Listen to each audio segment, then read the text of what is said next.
Hi everyone, welcome, welcome, welcome. We're waiting for others to join. Um, we should be able to start in the next 1 minute. Let me actually put on my video.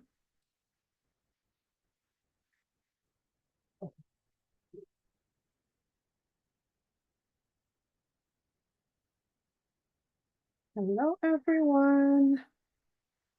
Um, okay, let's see. Approve. Welcome in. Good to have everyone here. We have a lot of people joining us today. I'm going to introduce myself in a bit, so please welcome. Hello, hello. Okay, let's see. I think we have some icebreaker here. Okay. Thumbs up if you can see my screen, like the full screen. Perfect. Thank you, everyone. Okay, so welcome. Thank you for tuning into our session today. This is our very first all-inclusive MSW info session for the year, academic year, which is great. And we have a lot of turnouts. Actually, we had over almost 100 participants register for tonight's session. So I can already foresee that it's going to be a great year for the admissions team. Um, I have to keep letting people in. So bear with me. I'm the only one here tonight. So I'm probably going to be um the waiting room administrator, the presenter, and the chat reader. So bear with me as I navigate all that tonight. Feel free to rename yourselves, add your pronouns if you wish, and type in the chat where you're tuning in from. Just to let you know that this recording will be emailed. This section is being recorded right now, and we're going to email it out to all registered participants. I just want to say that sometimes it might take up to 1 week to receive it because I know people are very eager to get the recording. So please bear with us because there are things that have to go into like sending it out, which includes like editing, making sure the transcripts are okay, removing things that we don't want people to see, and sending it out to participants. So please, welcome. Okay, I can see in the chat we have somebody joining us from Seattle. Wow. Okay, well, I mean Seattle, not wow, but yeah, we have a lot of people from Seattle, Olympia, Arizona, Portland, Virginia, Chicago. Oh, wow. So many people. Utah. Wow. San Diego, my goodness, Edmond, San Francisco, Bellingham, beautiful place. Thank you, everyone. Thank you, thank you. I'm excited. I'm excited. I'm so excited to have everyone join us tonight. I think Seattle is still taking the lead, so please let's break up the lead. Um, Yet to see anybody joining internationally. I hope we get that tonight. Somebody's joining from, let's see, Boston, Portland, New York, Los Angeles. Wow. Shout out to um let's see, shout out to Minnie joining from Las Vegas. Shout out to Javi joining from Ellensburg. Pardon me if I mess up your name. Tukwila, very far away. Tukwila abroad. We wish. Thank you, everyone. There's someone joining from Procer. Wow. If you're feeling like it, you can also like unmute and say hi to us. We're not, somebody's here from Ghana, finally. Somebody's from Brooklyn. Thank you, everyone. Welcome. This is very exciting. So, so, so exciting. Wow. If you're feeling like it, please, please, please unmute and say hi to the group. If not, no problem. Okay, okay, okay. We'll probably start in 1 minute. Just making sure I say all the highs in the chat. Nicholas from Accra, welcome. You've broken our international ice this night. So Hmm. Someone says their audio isn't working. Can you hear me clearly, everyone? Can, yeah, okay.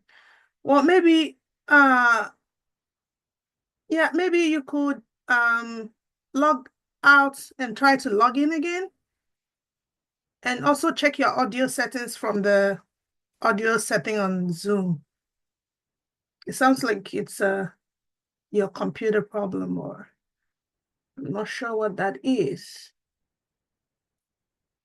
Okay, awesome, awesome. Okay. Okay, let's move on. About me.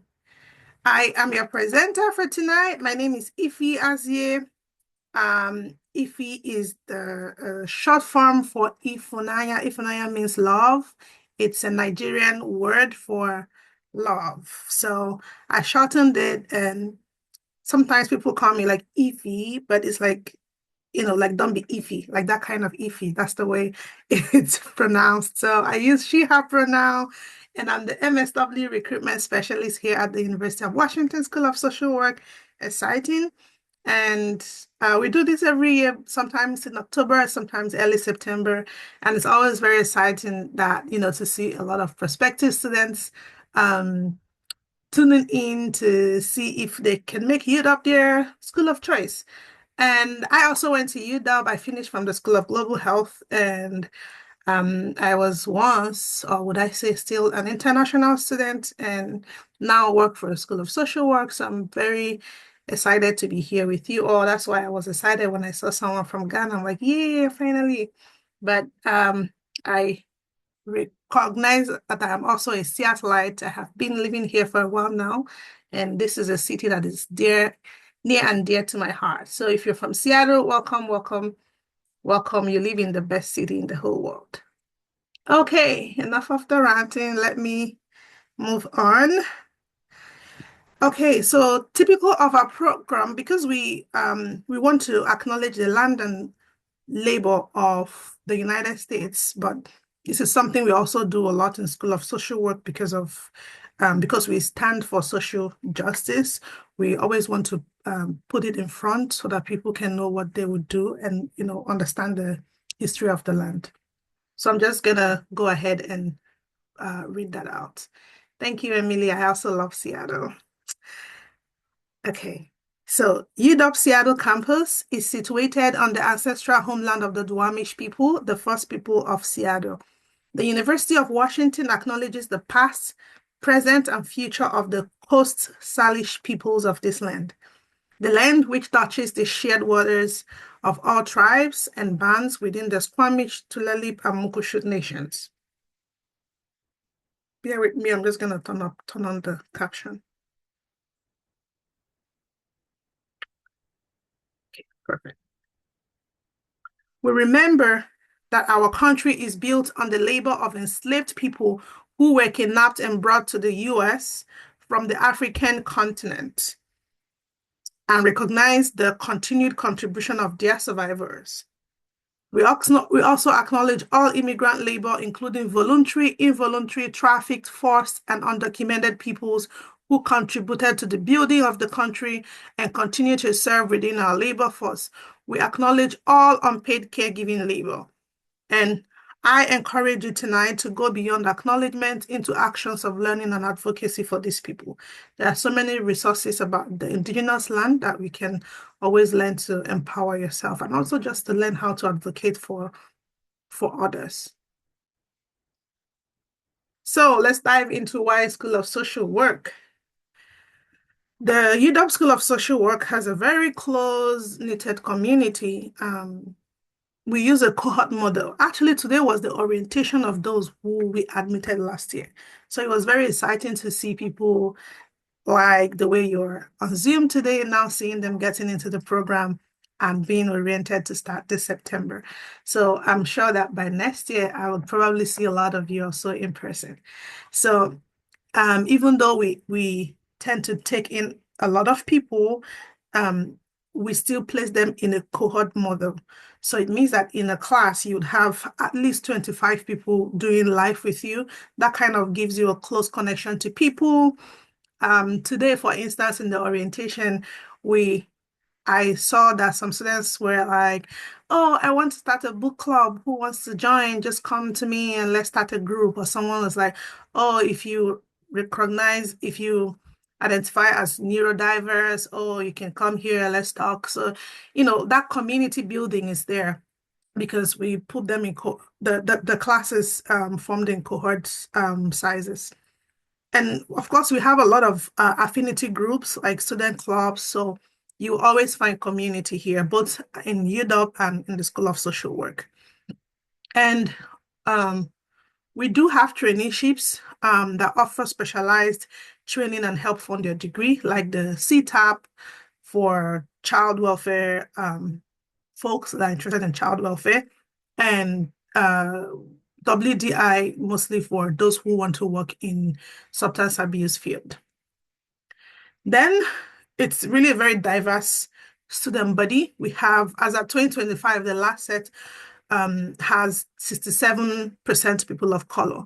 It's very interesting because we don't really use that as a benchmark. Like we don't ask any question on race or gender, but when people come in, we just tend to get a variety of people. So I think it speaks to I want to say an excellent admission committee that we have, but also a wide range of people who are interested in the program, people who, diverse people who really want to work in social justice. We have 57% first generation scholars, which mostly for the part-time program. And then we have students from 18 states and 6 countries. Mostly we get a lot of people from Washington State, and then somewhere between California. Between California, we have more people there as well.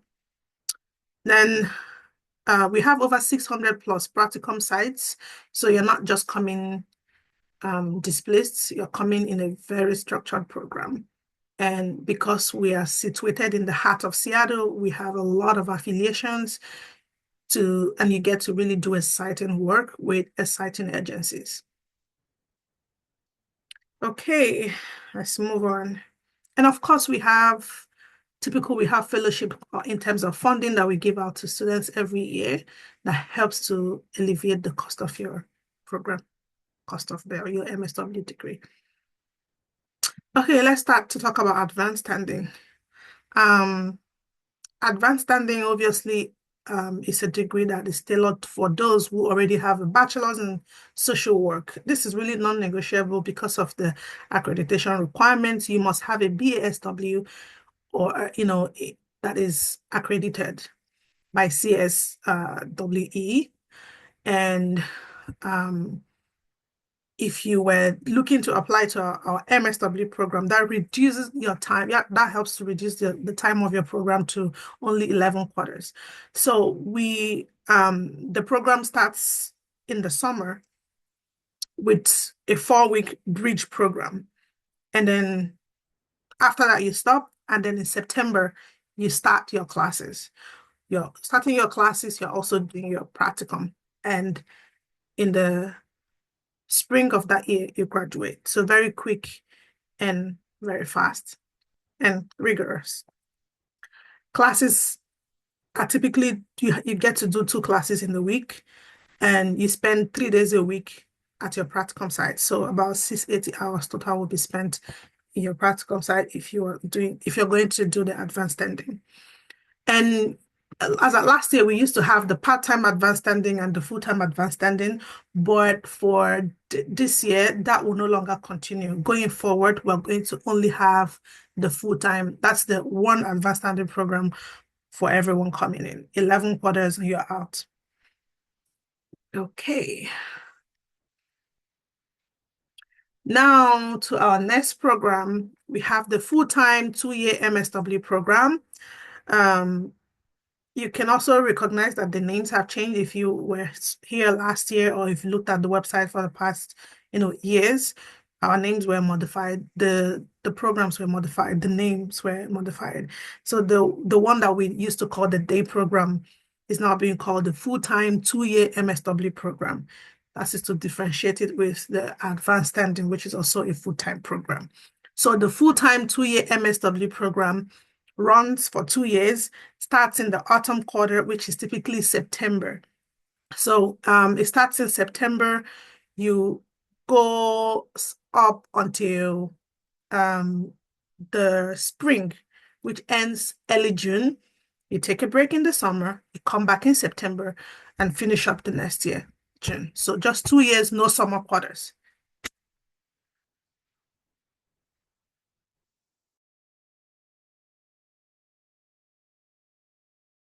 Give me one moment, please.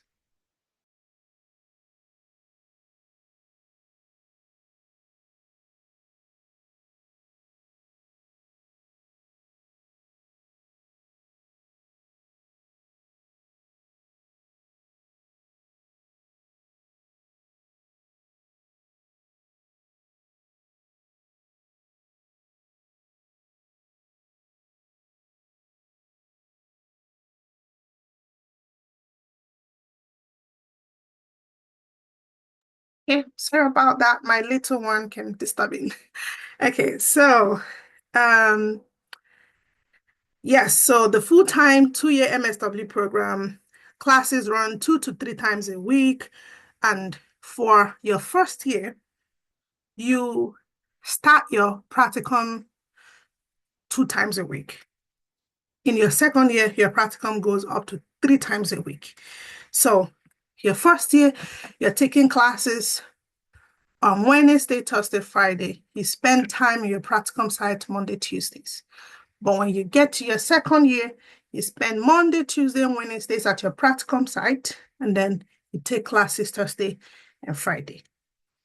Then we've had people ask us, can you work? It's a full-time program. Your classes happen during the day. So it means that it's very difficult to keep a full-time job while you're enrolled in the program. People still are able to do up to 20 to 30 hours of work, but typically it has to be something that, you can negotiate with your supervisor to allow you to work flexible hours. So if you're able to get that kind of negotiation, then yes. We've also seen instances where people use their job as their practicum sites.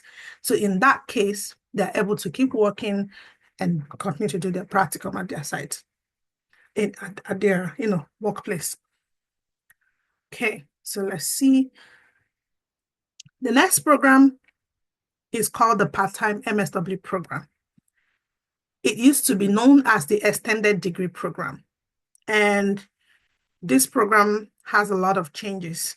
So as at this year, starting from next year, we have scrapped the hybrid program and we've introduced the evening. The evening has always been there. So we introduced the MSW fully online program. Yay! Very exciting because we've had a lot of people ask about this program and finally we're launching it. So we have the full-time, fully online part-time, and then we have the evening program. The two are really very similar. The difference is for the fully online program, you're taking your classes evenings, but online. So 6 p.m. to 8:50 p.m., or you can say 9 p.m. 10 minutes is, but 6 p.m. to 8:50 p.m. every evenings that you have class online. And it's typically going to be a live class, so a live instructor. But if you were going to do the evening program, you would come in the camp, you would come on campus in the evenings of the days that you have classes, mostly weekdays, not weekends, so weekdays. And you would have classes in person. Okay, so I will not dwell so much on the MSW fully online because I just finished the info session for that one. I would also send out the recording for those who would like more information on that. We'll send out the recording for that, and you can learn more about the fully online program. So, but what you would know for that one is that it happens in 11 quarters. So 11 quarters, and typically, which is 3 years. In the first 3 quarters, you would take 2 classes. In the fourth quarter, which is typically the summer, you start your practical. And the next summer, you start your specialized practicum. So the first summer to the summer of the other year would be your generalist practicum. And the summer of that is other year to when you graduate, the summer of the year you graduate would be your specialized practicum, which is also the same for the MSW online. For the MSW online, there are few caveats. You have to reside in Washington State agency approved practicum site. So we take people's that are also surrounding Washington State. If you are a little bit like, I don't know if it's an approved site, you can always reach out to us via email, and the program office that are very specialized in this area will help you figure that out. So let's talk about practicum. I mentioned before that there are 4 quarters in the UW system. The 4 quarters starts autumn, which is fall, winter, spring, and summer. So for the part-time program, your generalist practicum starts in the summer. So you come in, take classes, 2 classes in autumn, winter, spring. You just take classes. Typically, that might look like twice a week or 3 times a week. And then in the summer, we start your generalist practicum. So when you start, you have to do that in person. So even though you're online, you have to do that in person in your chosen practicum site. And you continue to take your classes online.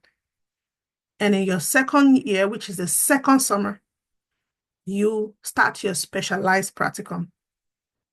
So many students can work. This part-time program is designed for people who are looking to continue working full-time. The only thing to note is that when you start your practicum, typically your specialized practicum, that's the second, typically the second, third year practicum, you might want to scale back on your hours because you will have to be at your practicum site. Some practicums happen online as well, maybe like a mix of online and in person. So depending on the practicum that you get. Okay. Okay, let's talk about academics.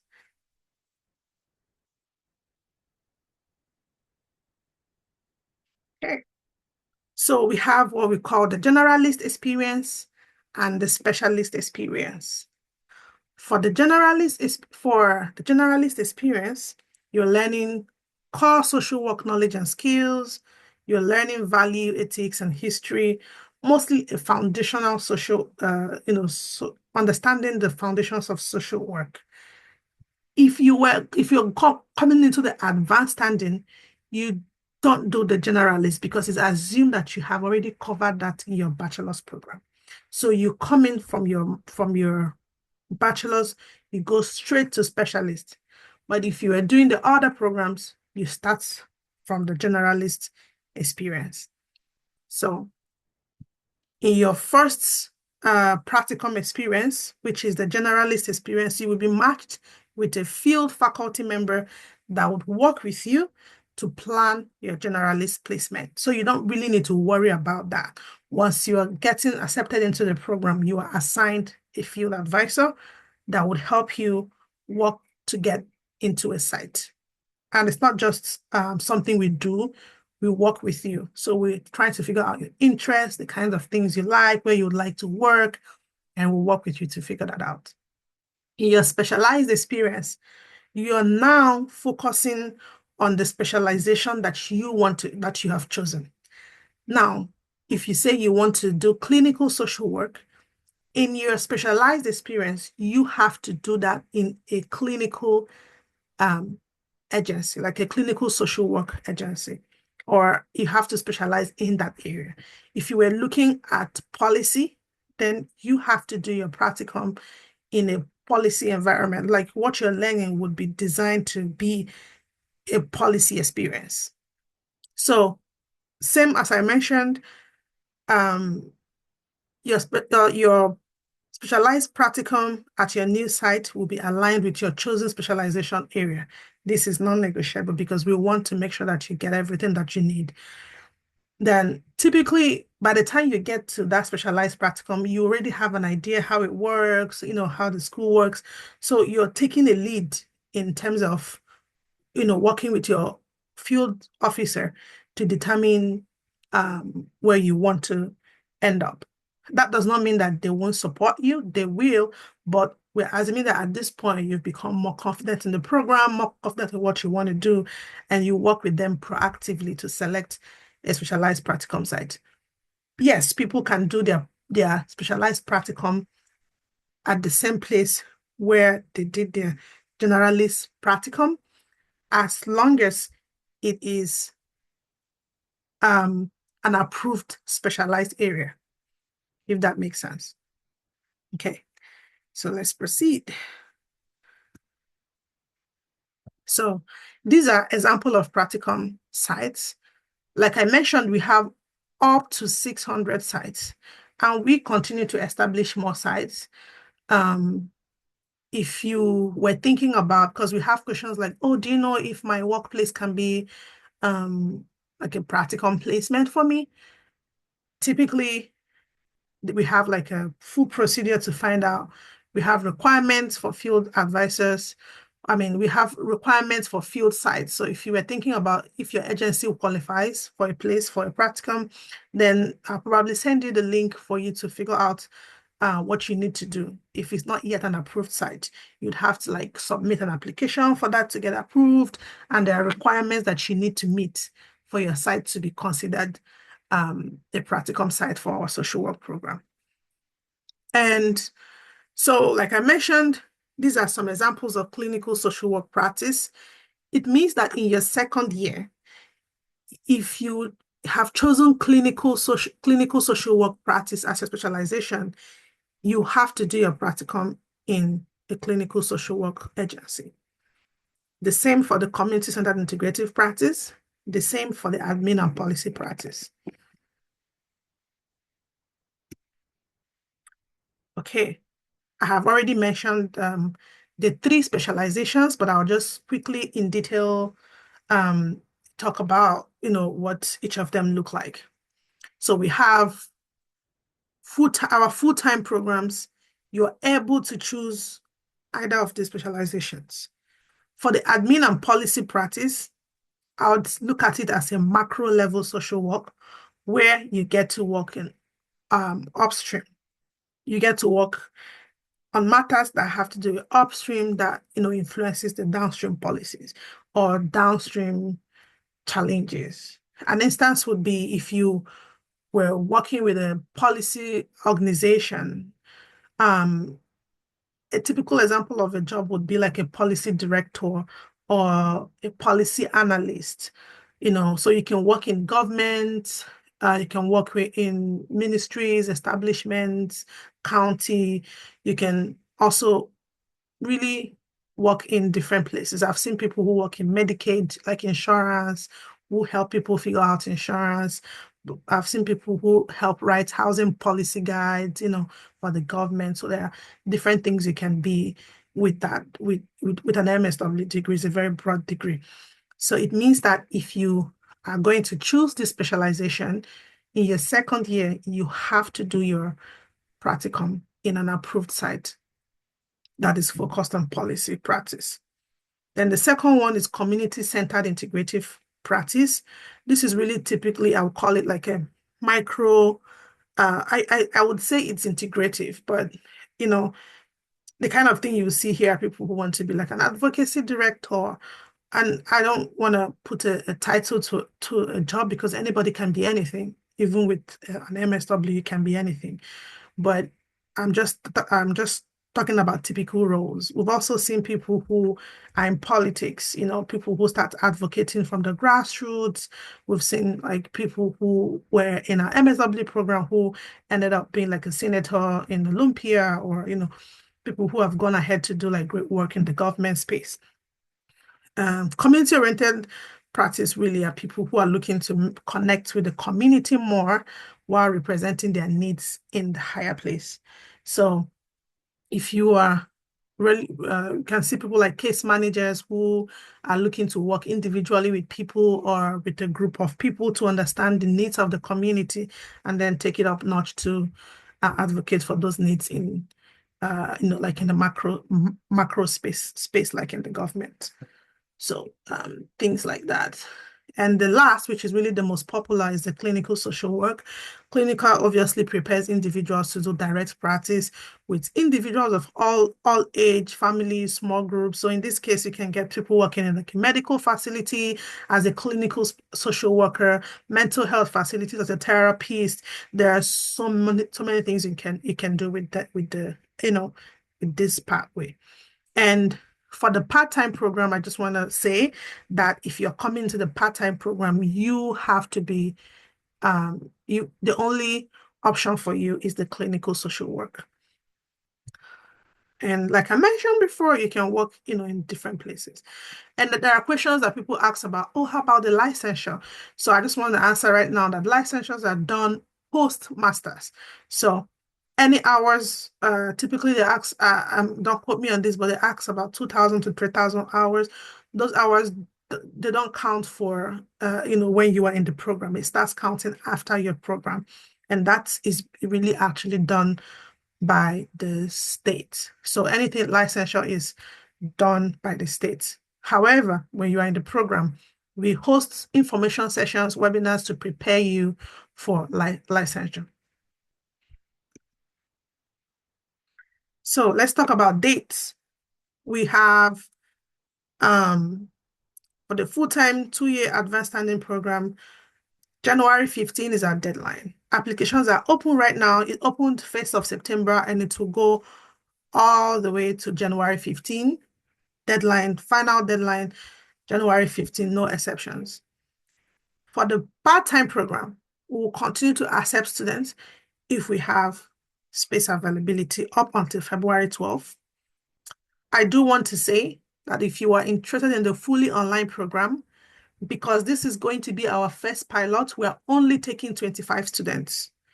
When you submit your application, we ask that you choose 2 other choices. So if you were, let's say you're coming to do the full-time program and you feel like, oh, maybe if I don't get into this, I can get. So you can choose 2 options. But you have to make sure that those options are something that you're really willing to give a shot. And if you don't get into this one, if there are still spaces in the one that you've taken as your option choice, then you can get assigned to those ones. And the ideal thing for us for next year for the part-time programs will be to take about 75 students. To 25 will go to the online and 55 will go to the evening program. And really, if you don't get into the fully online, then we ask if we still want to accept you, we can ask you if you want the second choice. So the ideal thing would just be to choose that. Like if you were looking to do that, you can choose that so that we automatically assign you. And, once we open, we go all the way until the January 15, we start to review applications. And then by March, we send out our decisions. And I mentioned before that the program starts for advanced standing, you start somewhere in July. You do a 4-week bridge program, then you stop. You come back in September and start your proper specialized year. Then in September, the full-time 2-year program and the part-time program start fully. Okay, let's talk about application process. We have a $90 application fee. Fee waivers, you're able to get fee waivers if you meet the criteria for fee waivers. So there are criteria. The first thing we ask you to do is to apply through the graduate school. If you're not able to meet the criteria for the graduate school, then we have some fee waiver that if you're able to meet there are also criteria. If you're able to meet that, then we can do that for you. The only caveat is that you have to submit 1 week before the deadline because it takes some time for it to process. If you submit later than that, you won't be able to get a waiver. And I just want to say that the waiver has criteria. So for instance, international students unfortunately don't qualify for the waivers because of the visa requirements there are some restrictions on the fund that is being used to pay for those applications. Okay. Let's look at the requirements. You need a transcript. We ask that you upload your unofficial transcript because we don't want to stress you. But when you get into the program, you have to send your official transcript. Your school has to send it to the graduate school when you get into the program. If you are a UW graduate, then you don't have to worry. I think there's a way it automatically comes to us. We can easily request that. But if you are not, then you have to send it to the graduate school. Then you have to have your resume, your social service experience form. You have to fill it out. It's typically just to show us how many hours you have. We recommend at least 2,000 hours, but that's a recommendation. And our admission process is very holistic. We don't only look at one thing. We look at your personality, what you've written, the application that you've provided. So I'm always advising students to put their best foot forward and don't let anything hinder you. If you have a CGPA that is below 3.0, we still welcome your application. If you feel like you have sufficient work experience in social work and a low CGPA, our advice is to always submit your application. If we feel that you're a great candidate, it's not a feeling. If we look at your application and we see that you will be a great candidate for the School of Social Work, we will take you conditionally, and then we on our own will petition the graduate school to waive the CGPA requirement for you. So if that's done, then we come back to you with an unconditional offer. So it's a call to just submit your application. And for the hours, people ask a lot of questions like, does this qualify as an hour? Does this count? My advice is submit all the possible hours you think count and allow us to choose the hours that count. It's better for you to err on the side of submitting many more hours that you think counts towards your social work experience than second guessing and not putting it at all. You also have a space to explain how that fits in. So use your words carefully. Make sure that you understand what social work human service experience look like, and then put that on the form. Then we ask for 3 recommendation letters. Typically, we ask that you get 1 or 2 from an academic experience or an academic life. Maybe it could be from your bachelor's degree or somebody who supervised your thesis, or, just something from an academic. Sometimes there are people who have been out of school for years, and if they've tried their best, they cannot get. We ask that you can also use professional people in your life. Be someone that supervised you or continues to supervise you at your workplace. You can use that person. And we want to say it's your responsibility to submit by the due date. Every year we get people, oh, I forgot, I didn't click this, I didn't click that. Yes, those things happen, but it can be averted if you try to submit early. So do all the best that you can to submit your application. We don't review first come, first serve. We don't do that. We wait until the deadline and we start to review. However, there are no exceptions after the deadline to accept anybody else. Okay. I've talked about the minimum requirements, but there are some I didn't touch on, so I'm just going to quickly touch on that. You have to have a 4-year bachelor's degree from an accredited university. It does not have to be social work. If you have a social work degree, my advice is to apply to the advanced standing and save yourself the time and the money.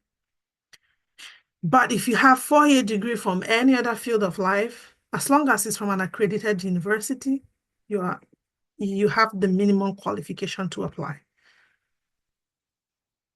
If your language is not, if your native language is not English, you have to meet proficiency by writing tests. Typically it's IELTS, but I'll put the website for you to read up more about what is required for English tests if that's a category you fall under. We typically require criminal background check and immunization requirements. That is when you have been accepted. So those are the things that you would do to actually accept your offer. So you have to do a criminal background check and immunization requirements. Typically, people ask, oh, is that going to be a problem if there are some criminal records? It's not typically a problem for the program, but there are some practicum sites that it might be challenge. So we just have that, and then we can reassign you to a different practicum site if that becomes a challenge. Okay. So let's look at application tips. Before we dive into the chat, there are a lot of questions. Okay. I mentioned that our application process is a very holistic process. We are looking for your academic preparation and potential for graduate school. You don't have to have it all figured out. We just want to see the potential and the zeal for social work, not just the zeal, but backed up with evidence from what you're writing. We also want to see your commitment to social justice and underserved communities. So if you have those experiences, please put them on your resume, put them on your personal statement, talk about it when you're writing the critical reflection questions. And yeah, just make sure it reflects, because that's what social work is. We want people who are willing to do this soul work. So designate references early and have people you trust read your essay and proofread them. Don't doubt yourself. Don't doubt yourself. Don't let imposter syndrome prevent you from applying, but not just applying, but like putting your best foot. I found that people don't like to talk about themselves. So if you fall under that category, please talk about yourself in a way that resonates with people. And there are some applications that you read, you never ever forget it in a lifetime, because there's something that clicked. There's something that it could be a story, but it's not just going to be a story. It's something that resonates with, oh, who this person is, their lived experiences. But not just that, it's like, what is propelling them to do this social work, and how would this degree help them in this field? So own your strengths. And I mentioned before, don't rush or wait until due date to reduce the stress also on your part. You don't want to break down after clicking submit. So let's talk quickly about funding. And I think that might be one or two of our last slides. So funding, when you're writing your application, when you are filling out your application, at the end of that application is something called the funding consideration form. This is a form that we use to consider you for fellowships that our program offer. So please don't forget to, every year we have people who forget to fill out that form. Please don't forget to fill that form out, so that we use that with the FAFSA to determine your eligibility for those type of fundings. And every year we have an average award of about $11,000 to one student. Then not to one student, I don't like the average award amount is 11,000 upwards. The FAFSA and the WAFSA opens between October 1 and December 1. So it's, we don't leave money on the table. Fill them out, submit at least by January 15, which is the UW priority deadline, to get as much as you can. For graduate school, it's typically loans.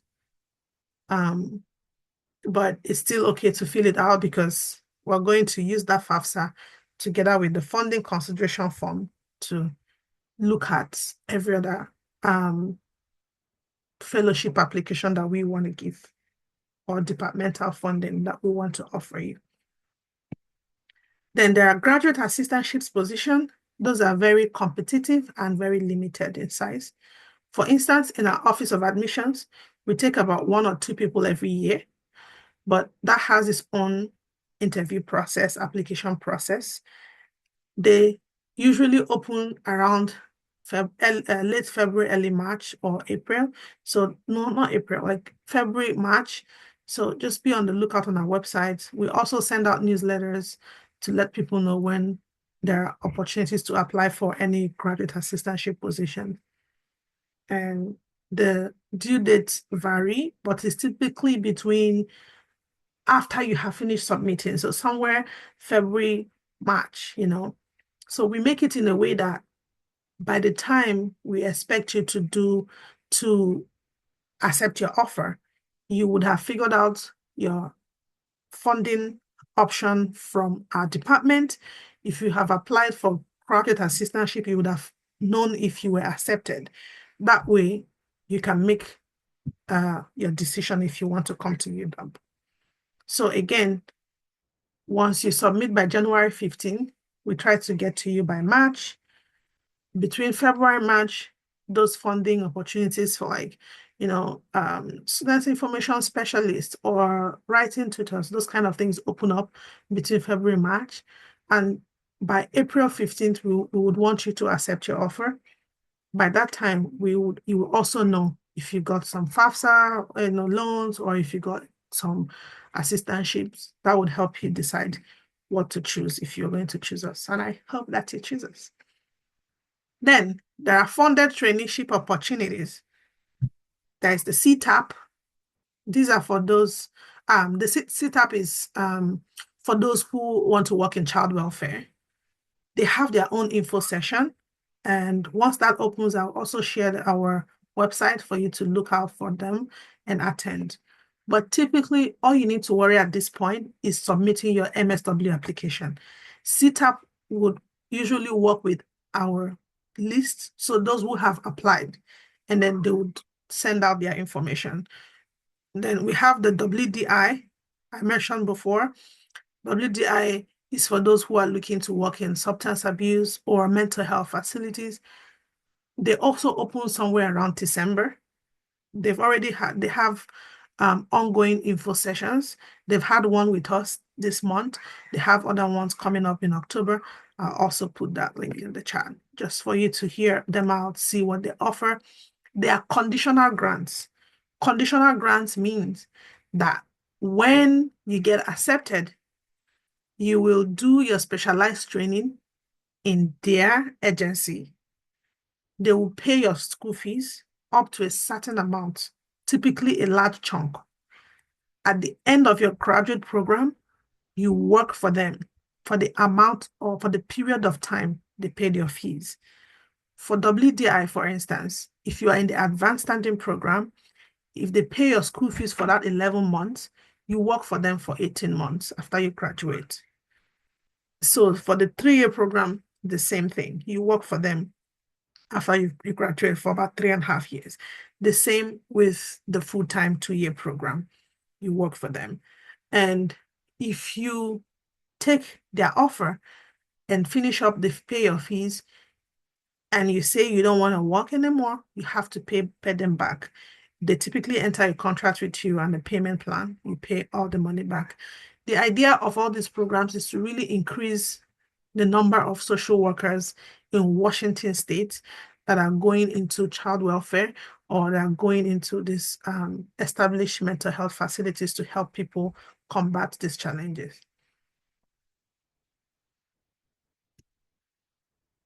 Okay, let's talk about tuition. So the advanced standing, like I mentioned, is 11-month program. Their tuition is on the screen. Residents, those who are Washington State residents, pay 34-ish. Non-residents pay this. Same with international students. There was something I wanted to mention here, but I hope I remember. For the full-time 2-year program, this is what you pay as resident, and these 2 things on the screen is what you pay as non-resident.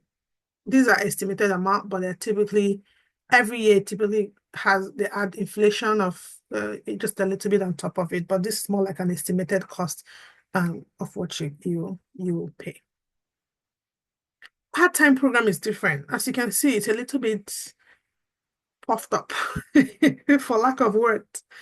This is because the part-time program is billed separately. So it's a program from the continuum education. They don't qualify for government tuition subsidy. So that's why if you're a resident, you pay less because you're paying in-state tuition. There are people that ask, oh, I live in Boston or I live in New York. What can I do to get residency status? You come to Seattle or Washington State, you live here for 1 year, you apply. So 1 year qualifies you for residency in-state tuition. The month you start your degree, you would have lived in Washington State for 1 year. So if you currently just moved to Washington State right now, you actually can qualify for in-state tuition by the time you get into the program starting in September next year. Okay. So international students have an additional $2K fees annually and are required to enroll in health insurance. Anything that has to do with visas is handled separately from the school. It's handled from the Office of International Student Services. It's called ISS. So those are different. They also have their web page. We don't respond to questions on visa or things like that, like bringing family. How do I go about visas? Those are things that are handled by the ISS office.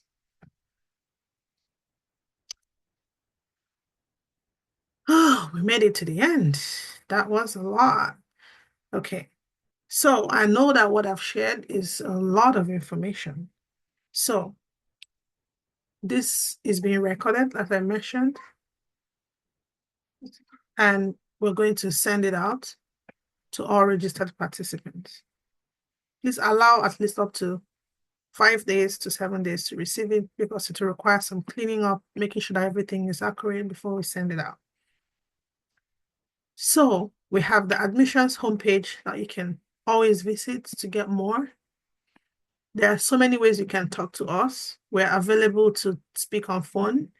We're available to receive your emails. We tend to respond as fast as we can. This is a very peak period in the admissions office. So if you have non-urgent issues, you can send an email. If it's very urgent, you can book an advising appointment and speak to us like one-on-one, or you give us a call during our office hours. So, yeah, this is the end.